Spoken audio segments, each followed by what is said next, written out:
మన లైఫ్ ఒక్కొక్కసారి క్రాస్ రోడ్స్లో ఉండిపోయినట్టు అనిపిస్తుంది. కొన్ని సందర్భాల్లో దిక్కు తోచదనమాట. ముందుకు ఎలా వెళ్ళాలి, ఇంకా లైఫ్ ఇక్కడే ఆగిపోయింది కదా, ఎటు ముందుకు సాగట్లేదు, ఈ రోడ్ ఎండ్ అయిపోయింది, ఏ రోడ్డు దారి కూడా కనిపించట్లేదు, డెడ్ ఎండ్లో మన లైఫ్ ఉంది. ఇలా ఆలోచనలు మనకు వస్తూ ఉంటాయి. ఒక్కోసారి అలాంటి సందర్భాలు కూడా జీవితంలో ఎదురవుతాయి. అలా ఎదురైనప్పుడు మనం ఏం చేయాలి? అన్సర్టెన్గా ఉన్నప్పుడు, అసలు చాలా ఫలితాలు మన ముందుకు రానప్పుడు, మనం ఎంత కష్టపడుతున్నా మన జీవితం ముందుకు సాగనప్పుడు, లేదా ఒక కాంప్లసెన్సీ ఇంకిత్తేనా, ఇలానే జరిగిపోతుందా అలా అనిపించినప్పుడు మన మానసిక స్థితి ఏ విధంగా ఉండాలి? లైఫ్లో ఎంత అన్సర్టెనిటీ ఉన్నా మనం మాత్రం మన గురించి సర్టెన్గా ఉండాలి. అంటే మన గురించి మనం ఒక బ్యాలెన్స్డ్గా, మనం అనుకున్న లక్ష్యం వైపు ఒక సర్టెనిటీగా మనం ఉండాలన్నమాట. మన వర్క్ మనం ఆపకూడదు, మన వర్క్ చేస్తూనే ఉండాలి.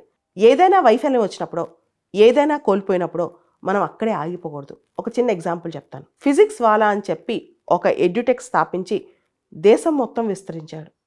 సో చిన్నప్పుడు కాలేజ్ లెవెల్లో ఒక డ్రాప్ అవుట్ మొత్తం ఎడ్యుటెక్ కంపెనీనే, ఒక పెద్ద కంపెనీనే స్థాపించి ఇప్పుడు చాలా బాగా ఎస్టాబ్లిష్ అయ్యారు. అంటే క్వశ్చన్ ఏంటంటే, ఒక స్టేజ్లో మనం వీక్ అయినంత మాత్రాన, ఒక స్టేజ్లో మనకేం అర్థం కానంత మాత్రాన మన లైఫ్ అక్కడే ఆగిపోదు, అక్కడే ఎండ్ అయిపోదు అనమాట. మన పోరాటం కూడా అక్కడే ఆగిపోకూడదు. ఒరిస్సాలో రాయగడ ప్రాంతం నుంచి వచ్చిన వ్యక్తి రితేష్ అగర్వాల్. అతనికి చాలా ఫ్యామిలీ సపోర్ట్ కానీ, విస్తృతమైన నెట్వర్కింగ్ కానీ ఏమీ లేదు.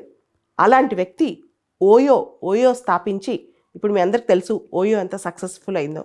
సో మనం ఎంత అన్సర్టెన్గా ఉన్నా, మన లైఫ్ ఎంత అన్సర్టెన్గా ఉన్నా అక్కడ ఆగిపోకూడదు. కొన్ని సందర్భాల్లో లైఫ్లో ఎవరో మోసం చేసి వెళ్ళిపోతారు, లేదా మనం ఎంత కష్టపడినా ఫలితం రాదు, లేకపోతే ప్రపంచం మనల్ని వదిలేస్తే, ఇంకా లేకపోతే అందరూ మనల్ని అవమానిస్తారు.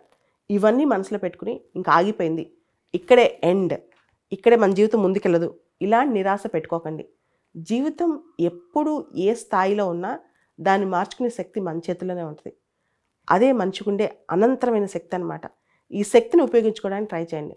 మనం సినిమాల్లో హీరోస్ని చూస్తుంటాం, కానీ రియల్ హీరోస్ కొన్ని వందల మంది ఉన్నారు. వీళ్ళని స్ఫూర్తిగా తీసుకోండి. వాళ్ళు ఏది చేసినా సరే, ఎంత అన్సర్టెన్గా ఉన్నా సరే లైఫ్లో సర్టనిటీ వైపు నడుస్తూనే ఉంటారు. అంటే హోప్ కోల్పోరు అనమాట, ముందుకు వెళ్తూనే ఉంటారు. జీవితం ఎంత సుడిగుండాల్లో ఉన్నా మనం జీవితాన్ని పట్టుకోగలగాలి, దాన్ని ఆపుకోగలగాలి, దాన్ని ఒక లక్ష్యం వైపు ముందుకు నడిపించుకోగలగాలి. అంతేగాని ఇంకా మన పని అయిపోయింది, మనం ఏం చేయలేము, అందరూ మనల్ని విమర్శిస్తున్నారు, ప్రపంచం అంతా మనల్ని తక్కువ చూస్తుంది, ఇలాంటి ఆలోచనలు పక్కన పెట్టేసేయండి. అప్పుడే మీరు హ్యాపీగా ఉండగలరు, సక్సెస్ సాధించగలరు.